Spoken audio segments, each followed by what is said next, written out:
Big TV digital exclusive live. మనం road మీద కార్లోనో ఏదైనా వెహికల్లోనో వెళ్తూ ఉన్నాం అనుకోండి, యాక్సిడెంట్స్ ఎలా జరుగుతాయి? మన ఆపోజిట్ ఏదైనా వెహికల్ వచ్చి డాష్ ఇచ్చినప్పుడు, లేదా వెనుక నుంచి ఏదైనా వాహనం గుద్దినప్పుడు, లేదా మనమే ఓవర్ స్పీడ్ అయినప్పుడు మన వెహికల్ బోల్తా పడ్డము, ఇలాంటి టైప్ ఆఫ్ యాక్సిడెంట్స్ చూసి ఉంటారు. బట్ పైనుంచి వెళ్తున్న ఫ్లైట్ కూడా ఒక్కసారిగా వచ్చి మీ కార్ మీద పడితే సో ఎక్స్పీరియన్స్ ఎలా ఉంటుంది? సరిగ్గా ఇలాంటి ఘటనే జరిగింది అమెరికాలోని ఫ్లోరిడాలో.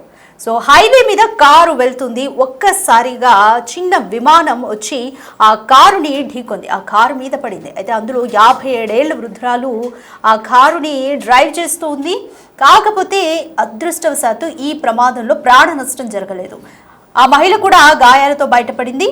ఆ ఫ్లైట్లో డ్రైవర్ అలాగే పైలట్తో పాటు ఇంకొకళ్ళు ఉన్నారు. సో ఆ ఇద్దరు కూడా క్షేమంగా బయటపడింది. అయితే హైవే పైన ఈ విమానం ఒక్కసారిగా ఎమర్జెన్సీ ల్యాండింగ్ అయినట్లుగా తెలుస్తుంది. స్పీడ్ కంట్రోల్ చేయలేక కారును ఢీకొన్నట్టుగా తెలుస్తోంది ఆ విమానం. అసలు పూర్తిగా వివరాల్లోకి వెళ్తే ఏం జరిగిందో చూద్దాము. రోడ్డు మీద అమెరికాలోని ఫ్లోరిడాలో విమాన ప్రమాదం జరిగింది. హైవేపై వెళ్తున్న కారును విమానం ఢీకొంది. వెనుక నుంచి ఢీకొన్నది విమానం. హైవే పైన ఒక్కసారిగా విమానం ఎమర్జెన్సీ ల్యాండింగ్ అవ్వాల్సి వచ్చింది. స్పీడ్ కంట్రోల్ చేయలేక కారుని ఢీకొంది ఫ్లైట్. ఈ ప్రమాదంలో కారులో ఉన్న 57 ఏళ్ల మహిళకు గాయాలయ్యాయి. ప్రమాదం టైంలో విమానంలో పైలట్ అలాగే ఒక ప్యాసింజర్ ఉన్నారు. విమానం ఎమర్జెన్సీ ల్యాండింగ్ పైన ప్రస్తుతం అయితే దర్యాప్తు చేస్తున్నారు. బట్ సోషల్ మీడియాలో ఈ వీడియో వైరల్ అయింది. రోడ్డుపై ప్రయాణిస్తున్న కారును విమానం వెనుక నుంచి ఢీకొన్న ఘటన అమెరికాలోని ఫ్లోరిడాలో చోటు చేసుకుంది.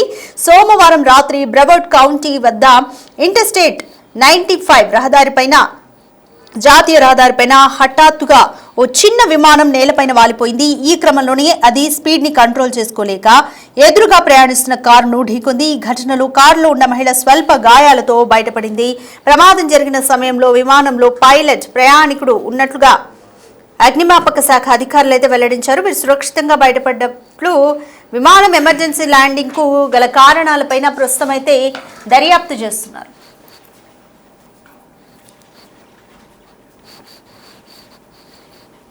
సో ఒకసారి ఎలా జరిగింది ఈ విమాన ప్రమాదం అనేది, ఇంకా సీసీటీవీ ఫుటేజ్ కూడా, వీడియో కూడా వైరల్ అవుతుంది. సో హైవే మీద కారు వెళ్తూ ఉంది, స్పీడ్గా తన దారిలో కారు అది వెళ్తూ ఉంది. అయితే పైనుంచి ఒక్కసారిగా విమానం ల్యాండింగ్ అయ్యే ప్రయత్నం చేసింది. ఆ చిన్న విమానం ల్యాండింగ్ అనేది కూడా జాతీయ రహదారి మీద I-95 మీద జాతీయ రహదారి మీద ల్యాండింగ్ అయ్యే ప్రయత్నం అయితే చేసింది. కానీ స్పీడ్ని కంట్రోల్ చేసుకోలేక ముందుగా వెళ్తున్న కారు మీద వాలిపోయింది.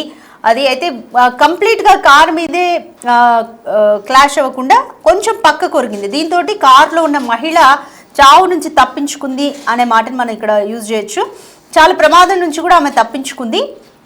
స్వల్ప గాయాలతో ఆమె బయటపడింది. ప్రస్తుతం ఆమె హాస్పిటల్లో చికిత్స పొందుతోంది. చిన్న విమానంలో పైలట్ అలాగే ఒక ప్యాసింజర్ వీళ్ళిద్దరు ఉన్నారు. వీళ్ళిద్దరు కూడా సురక్షితంగా ప్రాణాలతో బయటపడ్డారు. అయితే రోడ్ మీద అది కంప్లీట్గా వాలిపోయింది, ఎటువంటి కూడా క్రాష్ జరగలేదు కాబట్టి వాళ్ళిద్దరు కూడా బయట పడగలిగారు. లేదా ఒక్కసారిగా క్రాష్ జరిగి ఉండుంటే మాత్రం పెద్ద ఎత్తున మంటలు వచ్చి ఉండేవి.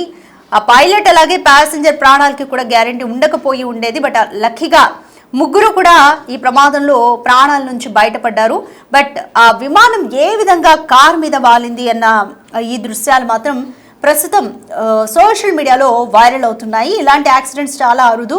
విమానం ఎమర్జెన్సీ ల్యాండింగ్ పైన, అంటే విమానం ఎమర్జెన్సీ ల్యాండింగ్ ఎందుకు చేయాల్సి వచ్చింది అన్న కోణంలో కూడా పోలీసులు అయితే దర్యాప్తు చేస్తున్నారు. అమెరికాలోని ఫ్లోరిడాలో ఒక విమాన ప్రమాదం చోటు చేసుకుంది. ఈ హైవే పైన వెళ్తున్న కారును వెనుక నుంచి వచ్చి విమానం ఎమర్జెన్సీ ల్యాండింగ్లో భాగంగా వస్తూ కారు మీద వాలి కొంత పక్కకు వెళ్ళి పడిపోయింది. ఈ ఘటనలో కారులో ప్రయాణిస్తున్న 57 ఏళ్ల మహిళకు స్వల్ప గాయాలయ్యి ప్రస్తుతం ఆమె హాస్పిటల్లో ట్రీట్మెంట్ తీసుకుంటుంది. విమానంలో పైలట్తో పాటు ఒకరు ప్యాసింజర్ ఉన్నారు. వీళ్ళిద్దరు కూడా సురక్షితంగా ప్రాణాలతోటి బయటపడ్డారు. అసలు అయితే ఎందుకు విమానాన్ని ఎమర్జెన్సీ ల్యాండింగ్ చేయాల్సి వచ్చింది అన్న కోణంలో అయితే ప్రస్తుతం దర్యాప్తు చేస్తున్నారు. ఎవరికి ఎటువంటి నష్టము జరగలేదు, ప్రాణ నష్టం జరగలేదు అని అగ్నిమాపక సిబ్బంది కూడా ఇప్పటికే వెల్లడించారు.